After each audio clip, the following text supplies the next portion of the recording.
right, finally in from TFCon. It is FansProject's Lost Exile Realm LER-02. This is actually LER-02D, I believe. The Diaclone version of CUBRAR, however you say it. Their version of Slag. Now, the retail version should be coming shortly. I remember they had that special edition Columpio at TFCon Toronto, and it wasn't long after that the retail version shipped to retailers. So you should be seeing the regular version of this hitting stores soon. And it's really pretty neat. Now you can see he comes in very similar packaging to the exclusive Columpio. It's a little smaller. It's not quite as tall. I think it might be about the same length. It might be a little shorter, but it's a little bit more compact, which is nice because I like Columpio, but the Dinobot boxes are getting really big. But it's kind of a retro style packaging. It's really neat. You will notice that there's instead of the window over here, it just has a picture of the little Diaclone driver because he's actually packed back here in the box. And another thing is when we get this open, you'll see he's not packed in styrofoam like Columpio was. He's just in a plastic clamshell. I don't know how I feel about that because I really kind of liked the old school feel of the styrofoam of Columpio, but also it's styrofoam. I try not to use styrofoam unless I actually absolutely have to, so it's nice to see the clamshell design, although, like I said, for the retro look, I would have liked the styrofoam in this one. And just some neat art all around the box. Like I said, like art photos. And then a picture on the back. There's the little Diaclone driver. It comes with this one and pics all around of CUBRAR. So we'll go ahead and just pop them out here. And he comes in, like I mentioned before, there's everything included. He does come in that clamshell packaging. And underneath that clamshell packaging is a little baggie with his accessories. He's got his guns, his sword, and then a secondary redhead, which is cool. We'll get to that in a little bit. The instruction manual. And then, just like Columpio actually had a separate piece that was the art, but there's a neat little, so you see the LER-02D designation with some nice art of CUBRAR there in the background. CUBRAR. Not sure how you say it. So we'll get the little Diaclone driver guy out. And CUBRAR. He does come with a little piece of plastic there to kind of hold his feet apart in the packaging. So take that off, and then just set the clamshell off to the side as well. And here he is. You see, he's got the chrome. He's got the gold chrome head, silver chrome, head shield and horns. I don't have a picture right up of the, he's different colors than the retail release. And he's got some blue detailing, and then some gold tail, and this blue end of the tail bit. Somebody mentioned it on the boards that it looked kind of like a cap over something sharp, and I hadn't thought of it at first, but it does kind of look like a pen cap or something over something sharp, even though it has a point itself. I'm not sure how they'll deal with that on the retail release, but it'll probably at least be a different color. And of course, you can see under here he's got the blue and red chest instead of the standard full red chest like the retail release is going to be, like the original G1 toy.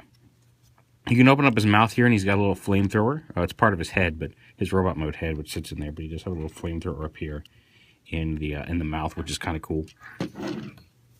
And of course, he comes with the little Diaclone driver, which I like the color on it. It's a nice kind of yellowy orange, and it looks really cool with the Diaclone driver from Columpio. So I hope they keep making these. I'd love to get like 5 different colored little Diaclone dudes. I like to get like a blue one and a green one, or some different, maybe a purple one, just some different colored Diaclone drivers. I think that's really cool that they're coming with those. Let's see if we can. There we go. Getting a little bit of glare off of there, making them glow a little bit. And he's got the same posability. He's got the ball jointed shoulders. They're a little limited in their mobility just by the sculpt, but gets the job done. Turning head, hinge elbows, ball joint hips, and then bendable knees. And he does also. You can't see him through. Oh yeah, you can't see him through the bottom like you could on. It looks like they put little covers on it. Oh, no, it actually just looks like they're there. You can't see the magnets through his feet like on the one that came with Columpio, but he does have the magnets in his feet so you can stick him to metallic surfaces, just like you could with this guy. Size comparisons I'm sure everybody wants to see, so here he is. Let me go ahead and take his weapons off. I don't think we need to show him. Show him just as dinos, although he does have his weapons here as well. Here he is with the TFCon exclusive Columpio. And they match. Like I said, it's nice to see them all nice and shiny. And if you like nice and shiny Dinobots, he also looks. They're not the same aesthetic, but since they're all nice and shiny and similarly sized and stuff, there he is with Toy World's Roar as well. So you get some nice shiny G1-esque Dinobots going on there.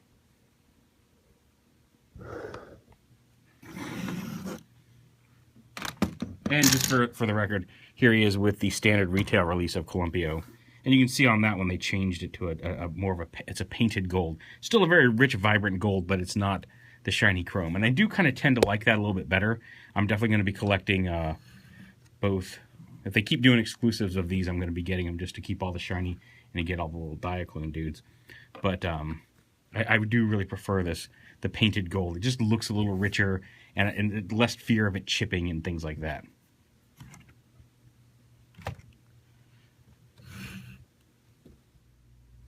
Now to transform him to robot mode, you start off back here. And it's almost kind of a shame that the instructions say, and it actually is easier to do the legs first, because while I generally like to go to robot mode, from alt mode to robot mode in my videos, and even Hasbro had a big thing about how they used to design some of their transformations in the Generations line so that the head was the last part to be revealed as some, it's kind of that last step, that big dramatic reveal. And I tend to agree with it. I like that.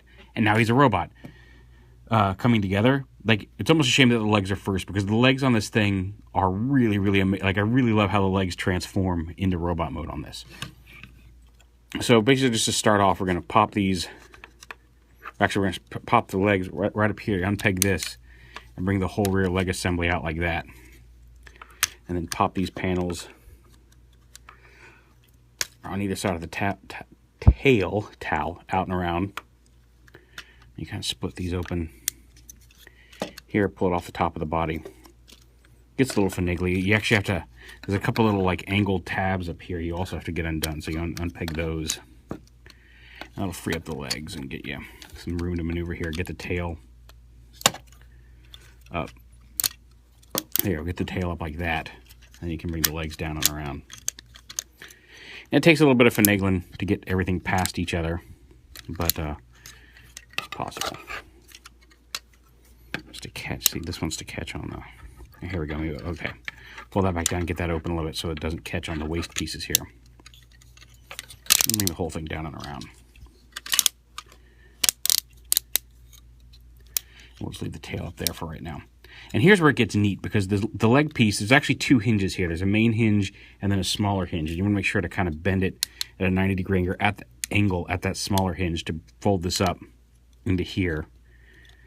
And then fold it at this hinge right here and tab it in. And this whole piece, and then rotate it down so this notch in the piece lines up with this tab kind of bit on the upper leg. It just kind of sits in there like that, and then that whole thing collapses into the leg itself like that. And then here the dinosaur foot folds up like this, and then the toe folds up and rotates around here like this, and that's how the leg forms. So it ends up using the dinosaur foot as the foot here in a really neat way. It folds the leg inside of the main leg assembly, unlike Columpio, which has them sitting on the outside. And I like the way it still uses the dinosaur foot as the actual main robot foot. It's really kind of neat.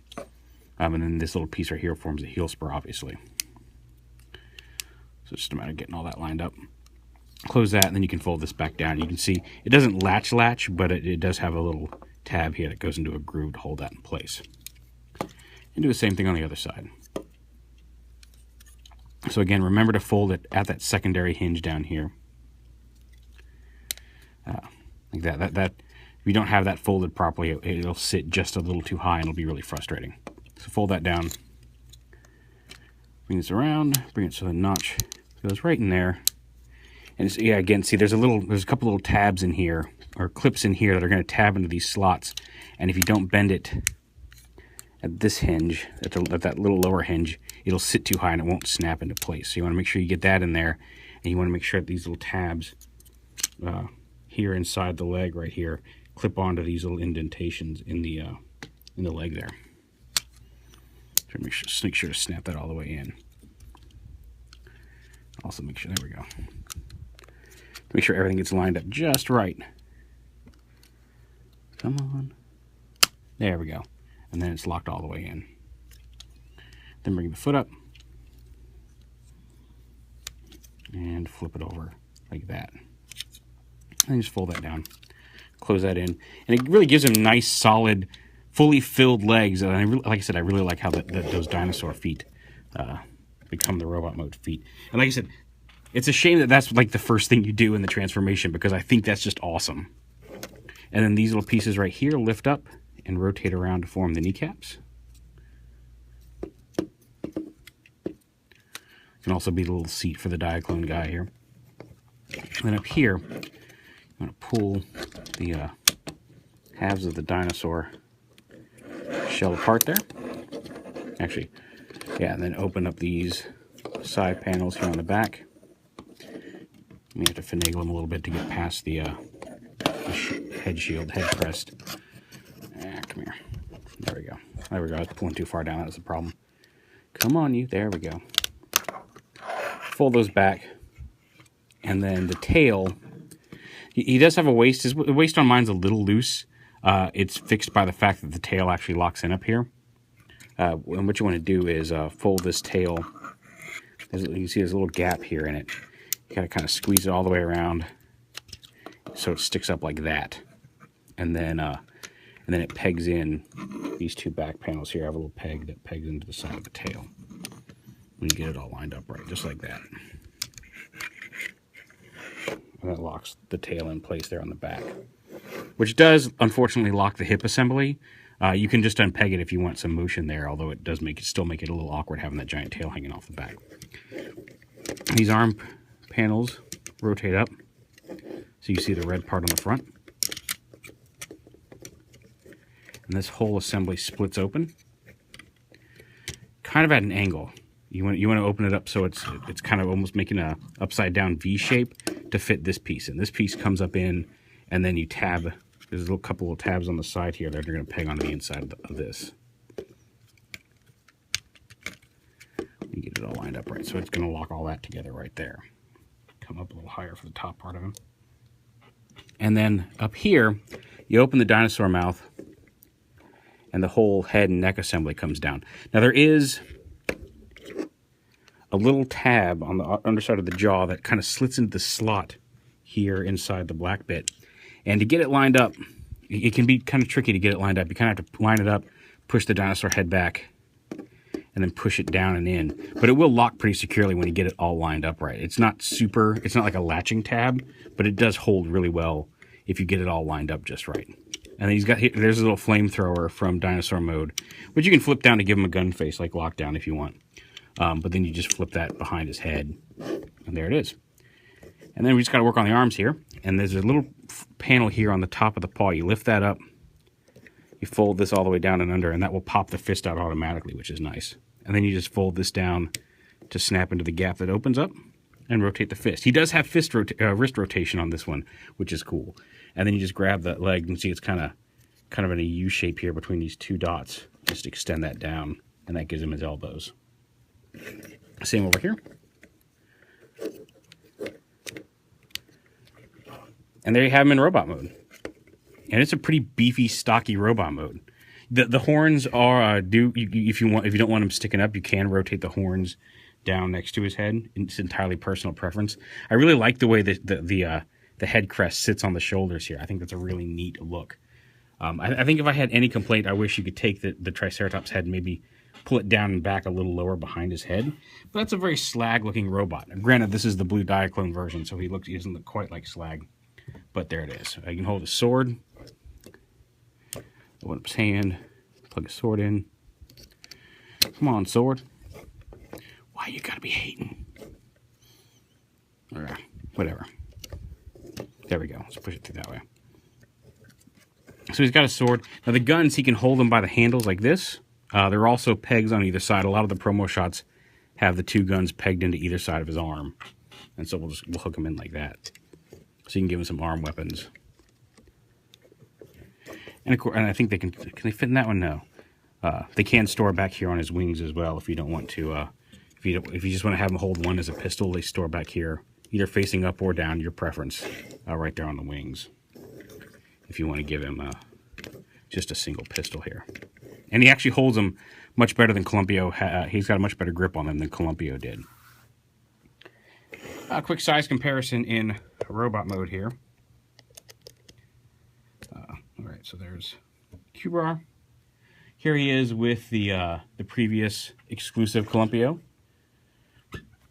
And you see he is much beefier, which is a little weird, but I mean, Slag was supposed to be kind of a big beaky guy. I would have expected Sludge to be a little bit larger, but they look nice together. You got the shiny metallics paint all over them, and the chrome and everything. Here he is with the standard Columpio with his little like Target Master transforming guy. And they also look good together because the red, he doesn't have the shiny metallic paint on the red bits, so the reds match on these two a lot better. Here he is with Toy World's Roar, since we're showing those off. And just for the sake of it, here he is with his little Diaclone dude. Now I mentioned early on in the review that he comes with a red head to replace the blue head. I don't know if I would assume that the regular retail release is going to include the black and red heads, and I hope that's the case because personally, like on the regular Slag or regular CUBRAR that's in the CUBRAR and in the standard Dinobot colors, I always preferred the black head on the red body. The red head on the red body just seemed like too much. That's personal preference. Some people love the red head, and that's great. And like I said, I would assume that if you got two heads with this guy, you're going to get two heads with the other one. If not, if you got both, you can swap the red head out. But on this guy, and it's just a matter of just popping him out the ball joint here. Come here.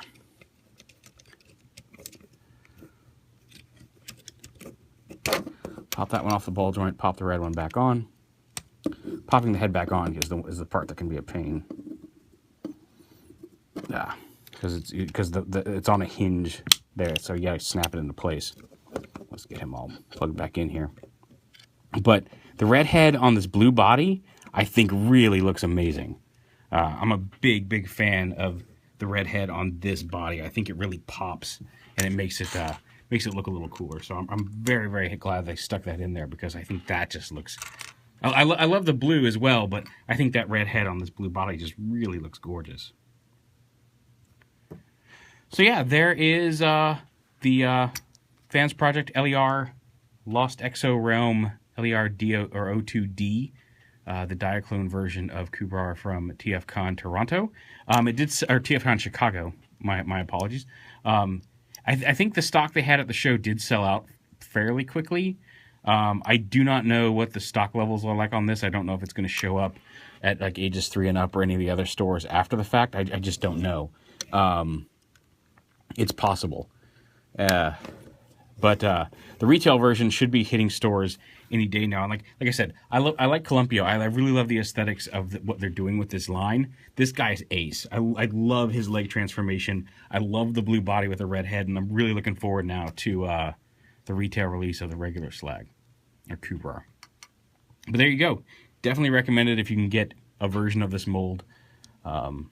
I think FansProject Dinobots lines is really doing, like FansProject, Toy World, and Planet X. I think have all got me for Dinobots because they're all very different aesthetics, and they're all being really well done. But yeah, definitely pick this guy up in some way, shape, or form because I think he's a really solid dude.